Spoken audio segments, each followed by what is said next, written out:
The New Galactic Era, Space Voyages, Science Fiction Novel by Mariia Obydenna. Chapter 12, Apocalypse on the Planet Yut. Ancient people harbored deep fears about the apocalypse and the end of the world. Imagining terrifying yet vivid pictures of the extinction of biological species and the planet Earth, they envisioned the most terrible events that could, in theory, happen in their lives or in the lives of future generations. They imagined extraterrestrial asteroids that bombarded the surface and destroyed Earth, a nuclear war that killed a large part of the population, sea waves and tsunamis of incredible height and power that led to the destruction of cities and settlements, and many, many other more or less terrible events that could happen under certain circumstances on Earth. To clarify the meaning of the word Armageddon, people used ancient encyclopedias.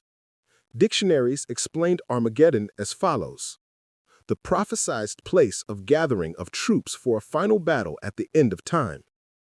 Reflecting on this interpretation of possible cataclysms, some ancient people associated Armageddon with the war between evil and good, God and the devil, and in a broader sense with apocalyptic destruction, such as, say, a catastrophe of a planetary scale, the fall of a large meteorite to Earth, or a comet coming too close to Earth and the extinction of biological life. For ancient Earthlings, Armageddon and the apocalypse meant the end of the world, the final battle in which the world would perish. Thousands of Earth years passed.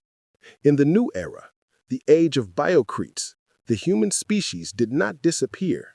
On the contrary, people settled other planets and began exploring and colonizing the boundless, unpredictable universe. The Lumper spaceship, carrying a team of researchers, slowly moves through outer space. Unlike earlier designs, supernova spaceships are built without portholes, so Roland and his crew cannot directly observe the stars or space objects. Instead, Roland's team relies on sensors and remote monitoring, as they are responsible for constant surveillance, an essential part of intergalactic flight safety. The crew included young researchers, led by Roland and Elisa, as well as an established team of scientists. When Roland embarked on his interstellar expedition, 5 boys and 3 girls accompanied him, each on their first voyage.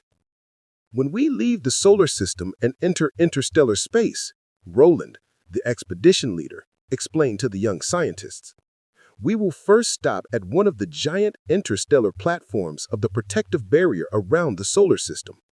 Its construction is finished. The barrier will protect the solar system from aliens. When they appear, their leadership will send information about the threats to military facilities and warn them against entering the planets of the solar system. There will be no sign on our way, "You are leaving the solar system." But there will be a border, and this is the borderline of the solar phenomenon. The sun sprays energetic particles that sweep away the gas and dust between the stars. This does not happen at a distance of 90 times greater than Earth from the sun. Roland, the young scientist's wrath addressed him. Did the ancient Earthlings really believe that the universe originated during the Big Bang? The universe as we know and see it? Roland, said the other boy, I can tell you. It's good that you know, F.A. Please tell the ancient theory how the universe was formed from an infinitely dense, tiny ball of matter. The universe originated in the Big Bang and is expanding, the young researcher began. Scientists argue about whether the universe is infinite in size or finite in size. In the New Galactic Era, it is not known what exactly lies beyond the visible universe. Due to the speed of light, a human can only see objects up to 14 billion light-years away. There is little matter in outer space. It is a rigid vacuum with no air, which makes it extremely cold. However, there are some particles and radiation. Ironically, although space itself is cold due to the lack of particles to interact with, it is difficult to deal with spacecraft waste heat, which requires special infrared emitters. And for this very reason, spacecraft are often attacked by aliens. Roland decided not to listen to what Ife would tell, but to examine the map of the planet to which Lumper was moving. The intergalactic database indicated that the planet was uninhabited. Roland was unsure whether the team would confirm the existence of biological species on the planet. An intergalactic database discovered areas resembling ancient ruins, the remains of structures of unnatural origin built by intelligent beings. Perhaps these were once settlements of biological species that inhabited the planet, but this had to be found out on the spot. While studying the data available on this area, Roland did not notice how the spaceship emerged from the intergalactic tunnel at its destination. The Great Nebula in the Orion constellation appeared on the remote monitoring systems. Roland scanned the surrounding space. On the screen, he saw the planet. The spaceship was heading toward a planet that was powerlessly rotating around its star, and the seventh object in an unexplored planetary system. The beautiful blue and green color of space was no match for the small, rocky planet on the screen. The starlight reflected well from the ashen surface of the planet. Its small hills changed colors from green to dark pink. The gravitational pull of the black hole was felt at once, so strong that nothing, not even light, can escape it. Roland knew from personal experience that these voracious beasts, black holes, are among the most terrifying objects in the cosmos. They are incredibly dense. The Milky Way may contain over 100 million black holes, though detecting these voracious beasts is notoriously difficult. At the heart of the Milky Way lies a supermassive black hole, Sagittarius A star. This colossal structure is 4 million times the mass of the Sun. The black hole pulls in objects at a speed 1/3 the speed of light. The black hole in the Orion constellation is smaller, but no less dangerous. A magical beast. Elisa entered the cockpit. She was in a good mood and had high hopes for the young scientists. Smart, intelligent, and curious. These traits Elisa valued above all in her students. "Roland, we have reached our destination," Elisa said. "What do you think? Is the black hole we're stopping near hungry?" "This black hole would eat Earth in one Earth day," Roland joked. When gas enters a black hole, it swirls around it and gradually consumes. As it does so, it heats up and speeds up and emits more light. The brightest light in the universe comes from supermassive black holes. The stars in the massive star-forming region are moving at such high speeds that it is as if the entire cluster is being torn apart. Compared to the number of low-mass stars that can be seen in the cluster, the number of high-mass stars is very small, said Elisa.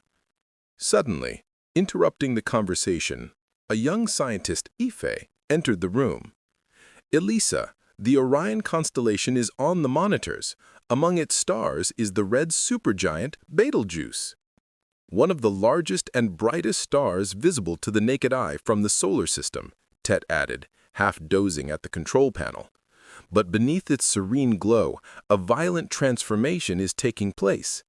Betelgeuse is nearing the end of its life, and when the star explodes as a supernova, it will blaze with a light several times greater than the Sun. The death of Betelgeuse will be a moment of terrible foreboding for the changes in space in this area. A supernova could spawn a cosmic predator more sinister than anything in the Orion galaxy. According to recent observations, this time bomb in Orion could do more damage than previously thought. At this close, the black hole left in Betelgeuse's wake would be 3 times closer than the one closest to Earth. What damage could this inactive beast cause?"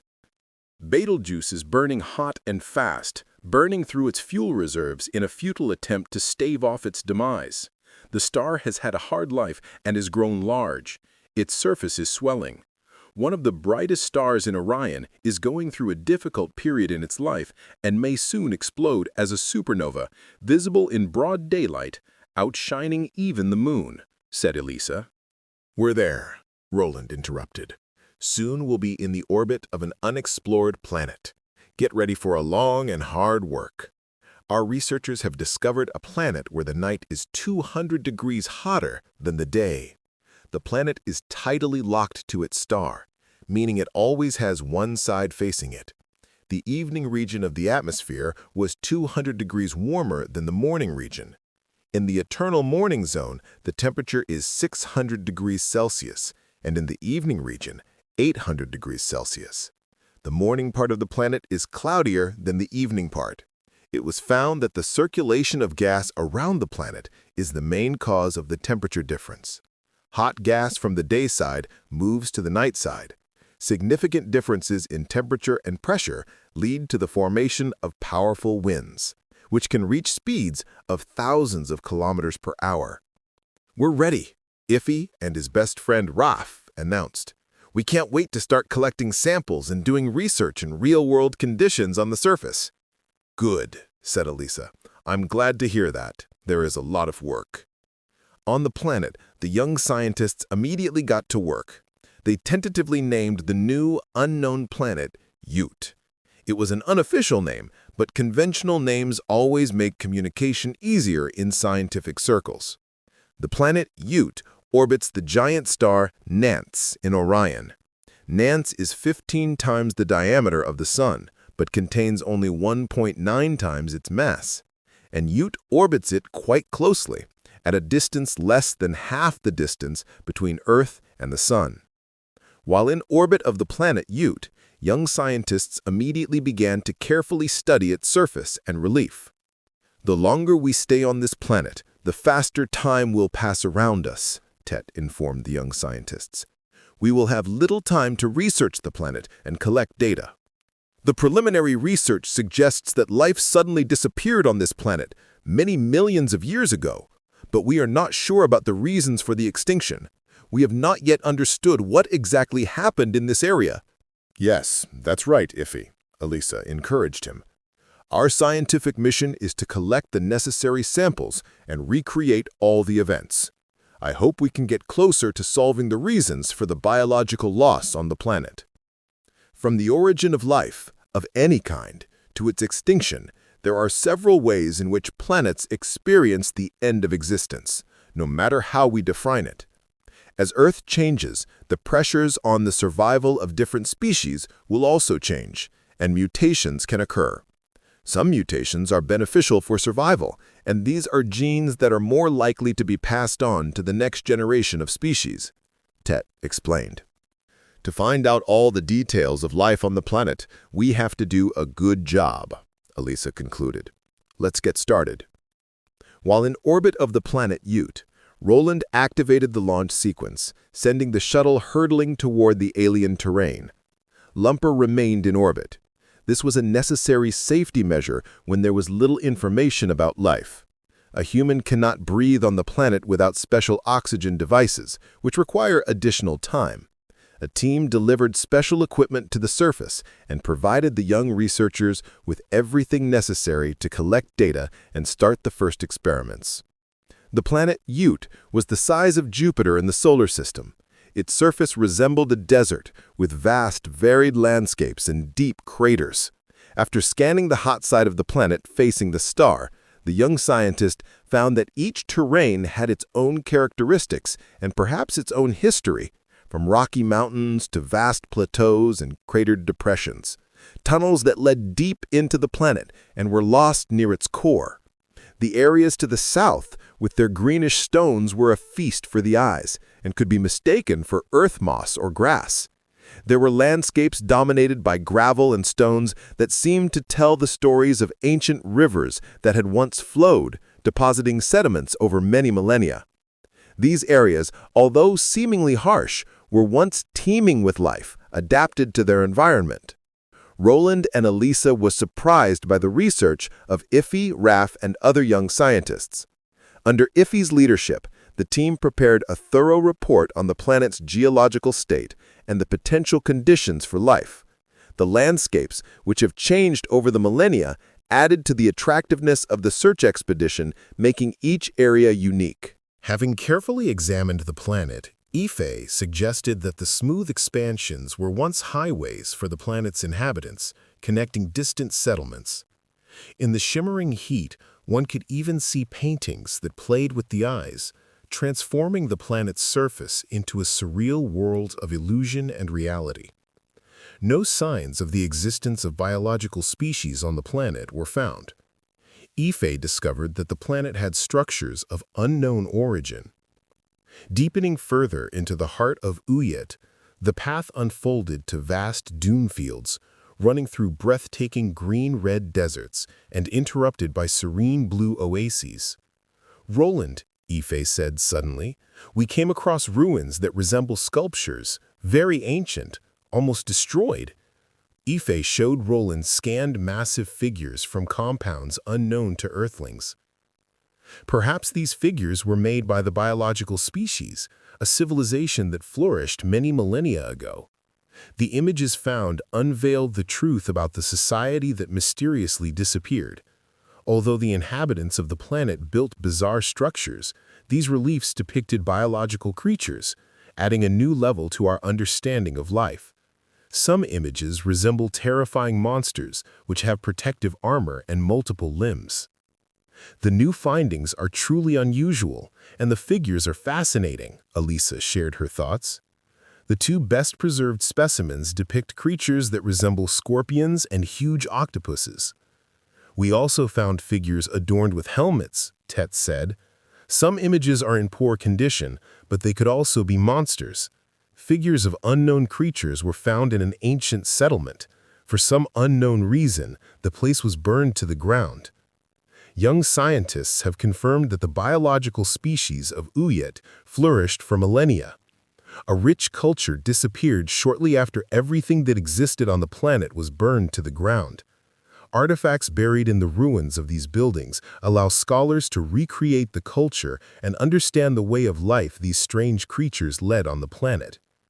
Large asteroids dealt deadly blows to the planet, from which it never recovered. Life on the planet disappeared instantly, Raph thought. "Roland, help me," Elisa asked, suddenly approaching Roland. "We found signs that resemble ancient writing on one of the ancient walls.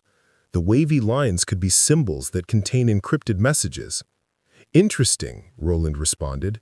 "And yet space exploration has given us reliable information that life existed on the planet. They even had writing and recorded messages for their descendants." "OZ," Ife asked, "give me information on writing." "I'm glad you mentioned me, Ife. A writing system is any system of symbols or signs that is used to convey information. Ancient writing systems have had a profound influence on extraterrestrial writing systems and have been used by various types of biological beings. It's fascinating to think that the words you're reading now contain symbols of ancient origin." "OZ," Ife asked, "how do you read the message that is possibly encrypted in these symbols?" "Once you have identified a few words or phrases, create an alphabetic key and understand how the author represents each letter. These lines may be written by hand, so to speak.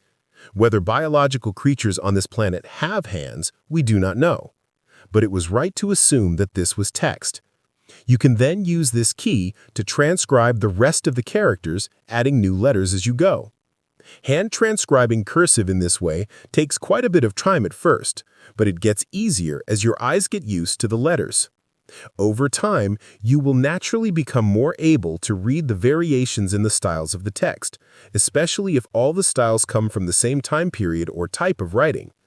Reading the writing of other civilizations is an art that requires patience."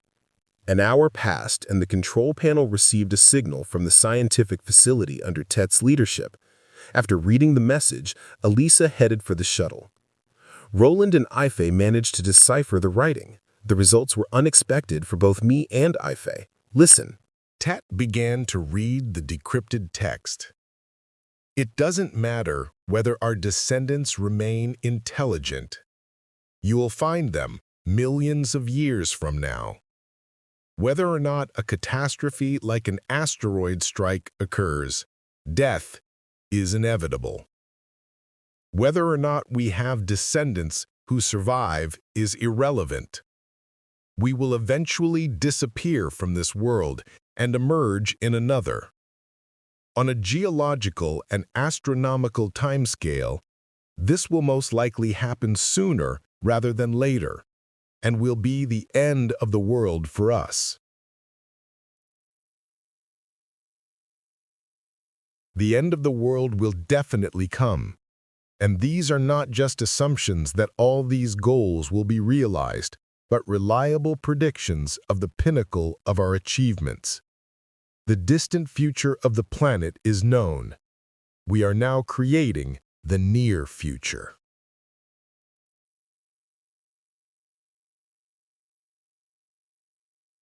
The further text is damaged and cannot be deciphered, if he clarified. Little information about the events. Until we have examined both sides of the planet, we cannot say what happened. We also have a tablet with various signs. We received the following decipherment of what was written. What I love most is looking at the starry sky. Many stars fall from the sky. It is believed that if you manage to make a wish before a shooting star goes out, it will definitely come true. Is this true? I don't know. I have never been able to make a wish while a star is falling. After all, they fall so quickly, in a matter of a second. They flash like a spark, rush across the sky, leave a luminous trail behind, and disappear. When I was very little, I felt very sorry for the small falling stars. There was one less star in the sky. And I was also very interested. Where do the stars fall? Can you find them?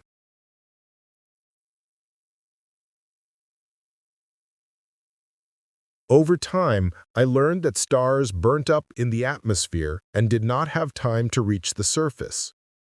Stars fall into the atmosphere and burn up, causing a glow. Some big stars, however, can reach the surface. I have seen thousands of stars fall from the sky. It is beautiful. But I am not the only one who loves to watch the stars. At all times, the sky has fascinated and beckoned. Only the most courageous and desperate dared to fly and rise into the air. These reports are not sufficient, Roland noted sadly, but we already have the data to piece together the puzzle of what exactly happened on the planet in the past. The team remained on the day side of the planet, where gale force winds prevailed. On the night side, Ife, Raf, Tet, Roland, and Elisa were discovered ruined structures that could be defensive fortifications of an unknown civilization. Approaching one of the buildings, Roland saw that the heavy-duty frame structure was part of a ruined building, and its red exterior walls sit on a rocky hill of unknown green rock. After experiments, Roland discovered that a single structure contained large sheets of material resembling hard glass, as well as a wall composed of flint, brick, and limestone. Part of this compound was of a different masonry material. Building flint walls with masonry solves two problems. It provides a practical solution to a difficult joint and creates a noticeable contrast between old and new, which facilitates understanding the history. After scanning the area, Roland discovered underground passages leading beneath the planet's surface. The glorious buildings suggested that the site could have been the center of a civilization in the basin of an unknown river. The center's influence may have extended beyond the immediate area, including the lake basin, a claim that could be confirmed by further research.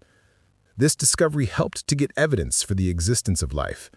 Together with the ruins and other sites in the river basin, this discovery could help prove that the planet's population created diverse cultures and began a period of rapid development before its extinction.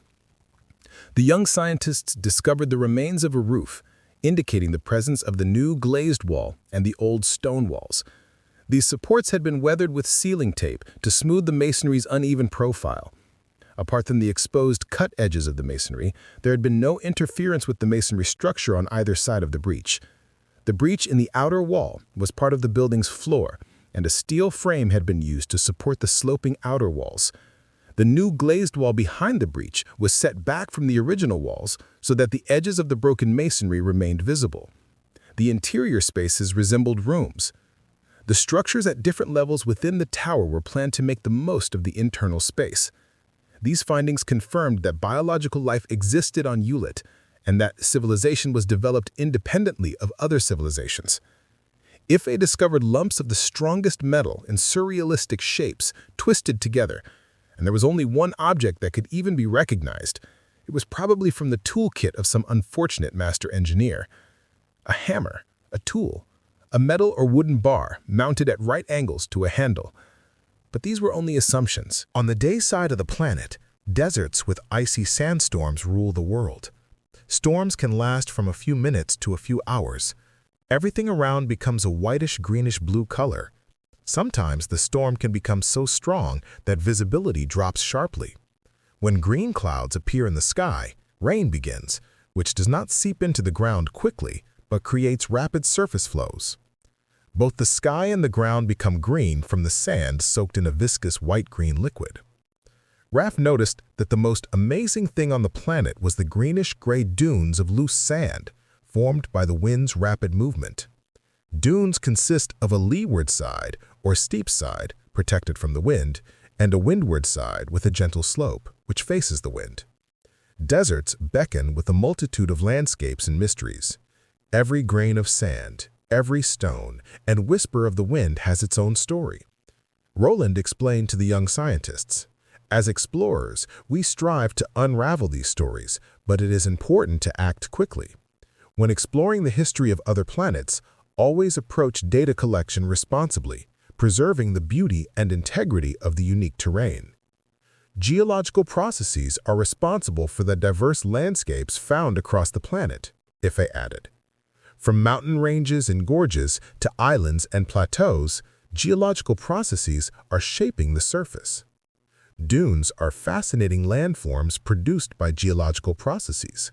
The shores are deserted. No people, no structures. The celestial bodies appeared in all their glory behind the desert, coloring the water blood red. The mountains stretched silently towards the sky, but there was no sign of biological life in the mountains, the desert, or the river. Ife realized that he was seeing a picture of the world as it had been, and the horror of loneliness penetrated his soul. Over countless millennia, bombardments by extraterrestrial asteroids have shaped and refined these landscapes, Raph observed. From moving tiny pebbles to carving intricate patterns on the land, asteroids have been the masters of the planet's relief. Roland asked OZ to provide more detailed information. "OZ, if you hear me," he asked, "find out what Armageddon and the apocalypse are." Silence. "OZ, if you hear me," he asked, "find out what the apocalypse is." OZ replied, "Apocalypse is the ancient name of the last book of the New Testament, which is usually interpreted as the book of Revelation. The apocalypse heralds moral chaos, the collapse of civilization, immense destruction, and a moment of transcendence from the last historical era to eternal bliss or damnation. The words Armageddon, end of times, and final judgment on worldly life have survived with incredible appeal in the modern secular dictionary." Thank you, OZ. Ancient people often used symbolic language to express ideas about the future, Roland noted.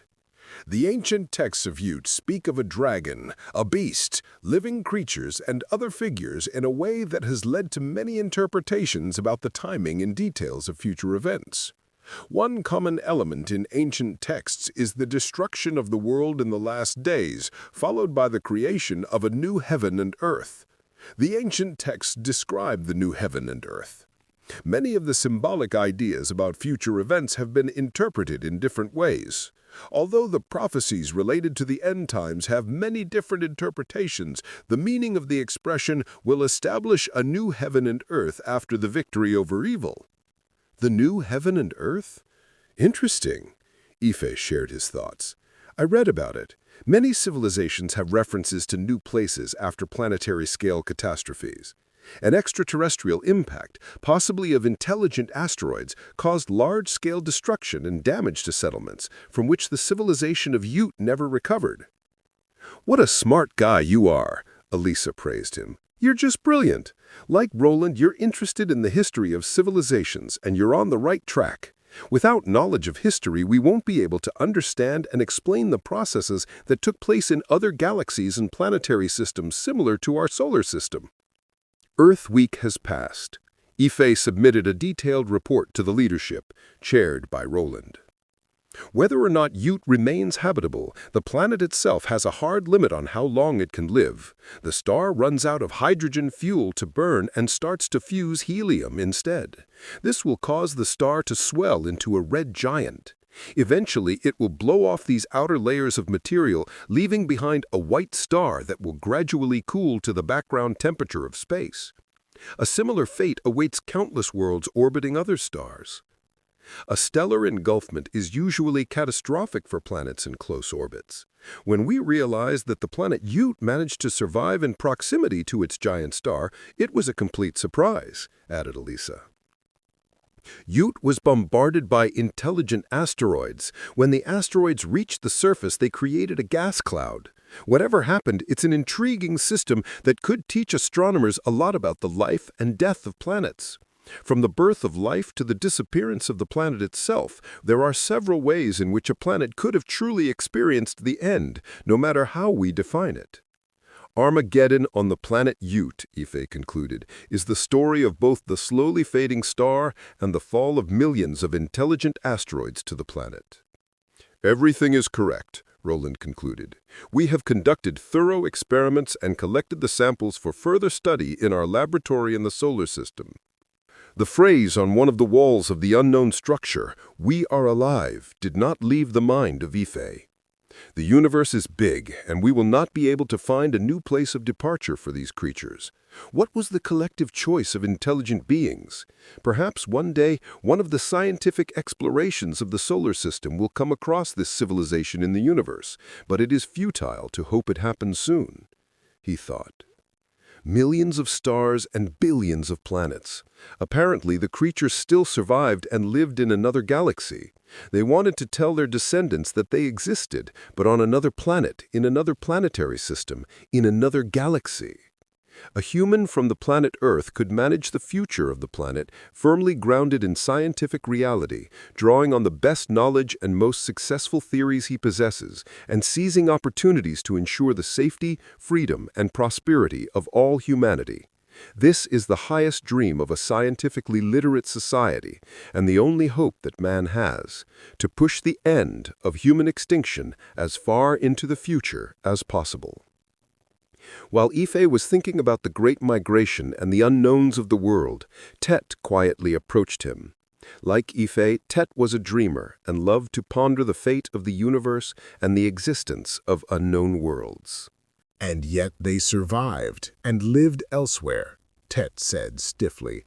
Perhaps even Earthlings, a biological species of humans, are descendants of an unknown civilization from Orion. The history of an unknown planet and people is also the history of the galaxy and the universe. Oz, If said, please give information about Orion the Hunter. After scanning the information databases, Oz found the following. The hero Orion had a tragic life that ended when he stepped on a scorpion. Orion was a hunter. Confident in his hunting skills, Orion declared that he would kill all the animals in the world, but Gaia, the goddess of the earth, angered by Orion's hostility, sent a scorpion to kill him. The gods took pity on him and placed him and his faithful dogs, Canis Major and Canis Minor, in the sky as constellations. The gods surrounded Orion with celestial animals that he could hunt, Lapis the rabbit and Taurus the bull. The gods placed Scorpio on the opposite side of the sky so that he could never harm Orion again. Orion was placed on the opposite side of the sky so that when Scorpio ascends into the sky, Orion flees and sits below the horizon. Orion was also in love with Merump, one of the 7 sisters known as the Pleiades, but Merump wanted nothing to do with Orion. The gods placed Orion in the sky, forever pursuing the Pleiades, but never reaching them. Roland, F said, please give information about Orion the Hunter. After scanning the information databases, Oz found the following.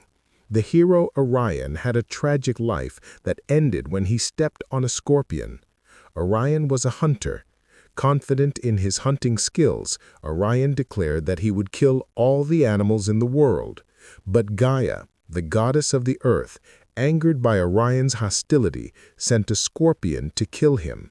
The gods took pity on him and placed him and his faithful dogs, Canis Major and Canis Minor, in the sky as constellations. The gods surrounded Orion with celestial animals that he could hunt, Lapis the rabbit and Taurus the bull. The gods placed Scorpio on the opposite side of the sky so that he could never harm Orion again. Orion was placed on the opposite side of the sky, so that when Scorpio ascends into the sky, Orion flees and sits below the horizon. Orion was also in love with Merimp, one of the 7 sisters known as the Pleiades, but Merimp wanted nothing to do with Orion. The gods placed Orion in the sky, forever pursuing the Pleiades, but never reaching them. Roland, F did not let him finish. A message came from a spaceship in orbit that strange things were happening on the warm side of the planet. The planet's surface began to move, and in its place, large chasms the size of a lava lake appeared. Flying rocky mountains appeared in the sky. The surface of the night side of the planet began to shake. Red-hot stones of various sizes are pouring from the sky, from small to very large. "Someone, can you hear me?" Roland asked. "Provide information regarding the other side of the planet." The scientists waited with bated breath for an answer. The space shuttle they were in jumped in place. The sky began to fill with dark green clouds. Unusually shaped rock clouds appeared, made of a translucent substance that resembled frozen, shapeless glass. Close contact with unknown biological creatures has been recorded on the planet.